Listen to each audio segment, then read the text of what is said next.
حویلی کے اندر سے ایک ملازمہ دوڑتی ہوئی وہاں آئی تھی۔ اس کی سانس دھونکنے کی طرح چل رہی تھی کہ الفاظ صحیح طور پر اس کے منہ سے نکل ہی نہیں رہے تھے۔ پورا وجود اس کا کانپ رہا تھا۔ بڑے چودھری صاحب وہاں حویلی میں، میرا بی بی، کیا ہوا میرا کو؟ وہ تیزی سے اندر کی سمت بھاگے۔ ان کے پیچھے افضل اور انور بھی متوحش انداز میں لپکے تھے۔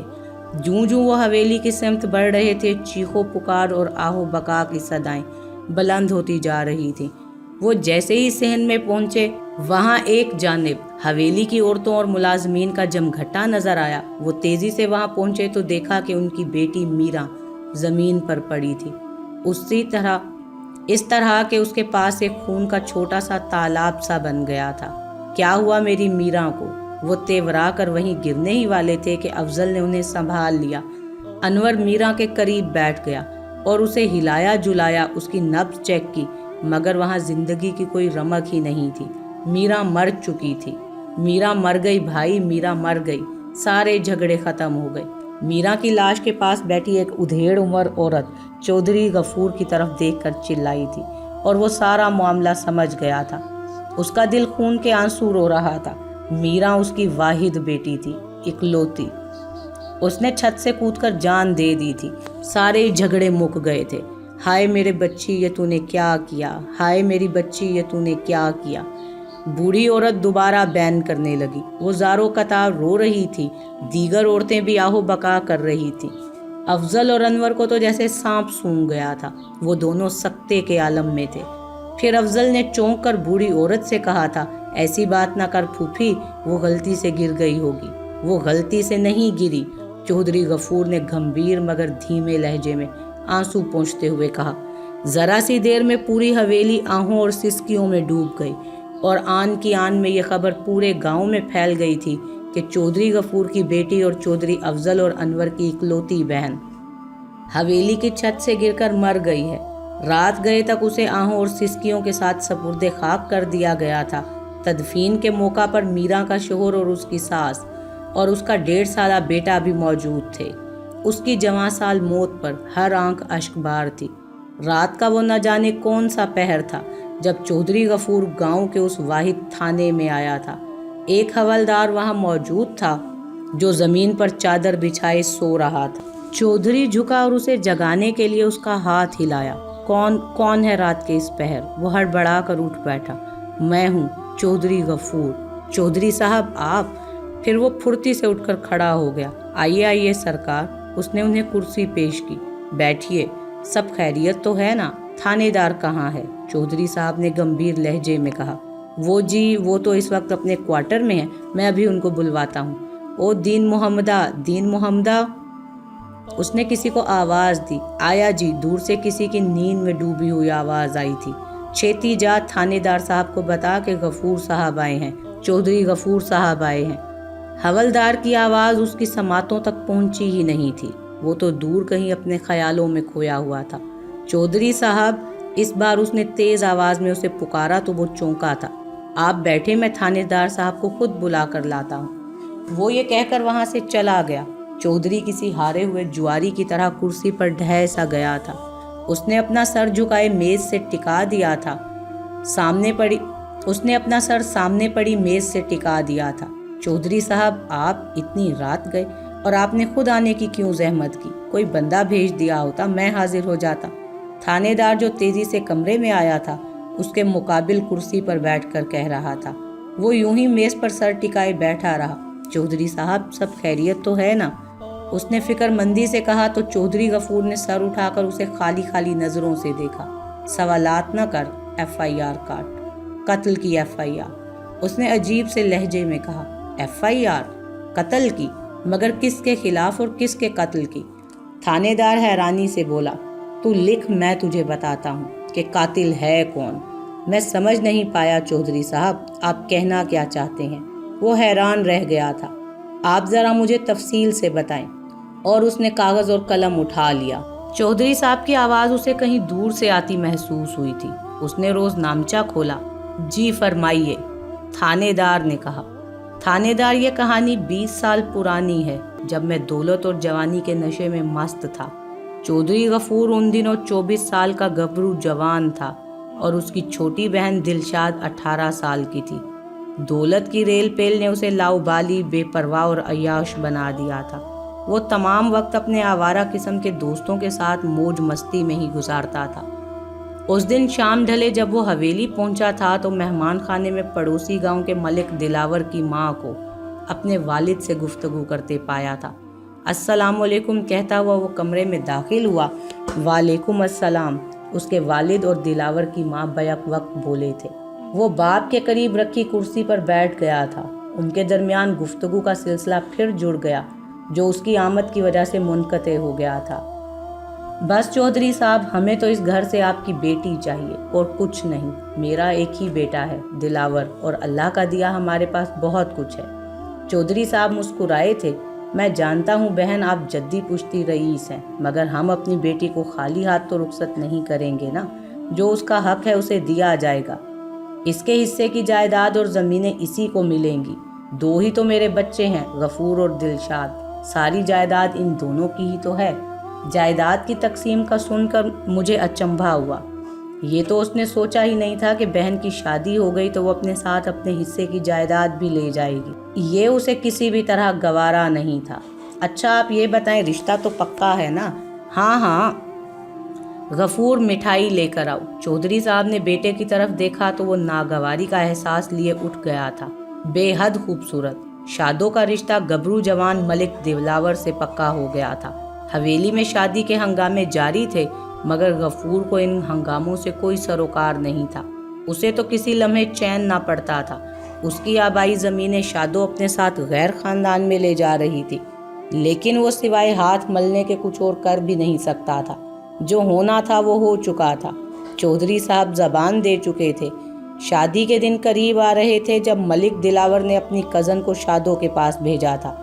دلاور شادی کے جوڑے اور سامان لینے کل شہر جا رہا ہے۔ اس نے معلوم کروایا ہے کہ تمہاری کوئی خاص پسند ہو تو بتا دو۔ میں کیا بتاؤں، ان سے کہنا اپنی پسند سے لے آئیں، شادو نے شرماتے ہوئے کہا تھا۔ غفور باہر جا رہا تھا۔ جب اس نے انہیں یہ گفتگو کرتے سنا تو پھر ٹھیک ہے، میں تمہاری طرف سے اسے بہت سی چیزوں کی فرمائش کر دوں گی، اس نے شرارت سے کہا تھا۔ ہائے اللہ، وہ کیا سوچیں گے، ایسا نہ کرنا۔ جلدی سے شادو بولی۔ وہ کچھ نہیں سوچے گا بلکہ خوش ہوگا، کزن نے ہنستے ہوئے کہا تھا۔ کچھ دیر وہ ادھر ادھر کی باتیں کرتے ہوئے چلی گئی۔ ملک دلاور کو آخری بار گاؤں کے اسٹیشن سے ٹرین میں سوار ہوتے دیکھا گیا تھا، پھر اس کا کچھ پتہ نہیں چلا تھا۔ اسے شہر میں اپنے جس دوست کے گھر ٹھہرنا تھا وہ وہاں بھی نہیں پہنچا تھا۔ شادی کے دونوں گھر ماتم کدا بن گئے تھے۔ کچھ لوگوں کا خیال تھا کہ کسی لٹیرے نے اسے پیسے کی خاطر مار ڈالا ہے کیونکہ اس کے پاس اچھی خاصی رقم تھی۔ کچھ کا خیال تھا کہ اسے اغوا کیا گیا ہے اور جلدی تاوان کا مطالبہ سامنے آئے گا۔ پولیس بھی حرکت میں آ گئی تھی۔ دونوں طرف کے افراد اور ان کے دوست وغیرہ بھی اسے تلاش کر رہے تھے۔ ان میں غفور اور اس کے والد بھی شامل تھے، مگر وہ تو ایسا غائب ہوا تھا کہ کہیں سراغ نہ ملتا تھا۔ اس کی اور اس کے خاندان کی کسی سے دشمنی بھی نہیں تھی۔ پولیس نے نامعلوم افراد کے خلاف اغوا کا پرچہ درج کر لیا تھا۔ اسی سلسلے میں وہ تفتیش کر رہی تھی۔ تفتیش کا دائرہ وسیع کرتے ہوئے انہوں نے غفور اور اس کے دوستوں سے بھی پوچھ گچھ کی تھی، جس کا غفور نے بہت زیادہ برا منایا تھا۔ بہرحال دلاور کا کچھ پتہ نہیں چلا کہ اسے آسمان کھا گیا تھا یا زمین نگل گئی تھی۔ شادو کا رو رو کر برا حال تھا، اس کی تو دنیا ہی اجڑ گئی تھی۔ وقت کچھ آگے سرکا تھا، کئی سال بیت گئے۔ شادو نے پھر کبھی شادی کے لیے حامی نہیں بھری تھی۔ اس نے شادی نہ کرنے کا فیصلہ کر لیا تھا۔ کچھ عرصہ بعد چودھری غفور کی بھی دھوم دھام سے شادی ہو گئی۔ اس کے بعد یکے بعد دیگرے 2 بیٹے پیدا ہوئے تھے۔ شادو نے بھائی کے بچوں پر اپنی محبتیں نچھاور کر دی تھی۔ حویلی اور ڈیرے کے تمام انتظامات شادو کے ہاتھ میں ہی تھے۔ اس کے حصے کی زمینیں بھی اس کے پاس موجود تھیں۔ چودھری غفور پہلے سے بڑھ کر اس کا خیال رکھنے لگا تھا۔ انہی دنوں چودھری غفور کی بیوی نے ایک بچی کو جنم دیا تھا اور اسی دوران کچھ ایسی پیچیدگی پیدا ہوئی تھی کہ وہ جان کی بازی ہار گئی تھی۔ نومولود بچی کو پھپھی شادو نے اپنے سینے سے لگایا اور پھر ماں بن کر بڑے ناز و نعمت سے پالا تھا۔ وقت گزرتا رہا اور میرا بڑی ہوتی گئی۔ وہ اپنی پھپھی کو ہی اپنی ماں سمجھتی تھی۔ شادو اب بیمار رہنے لگی تھی۔ غفور اس کی صحت کی طرف سے بہت پریشان رہتا تھا۔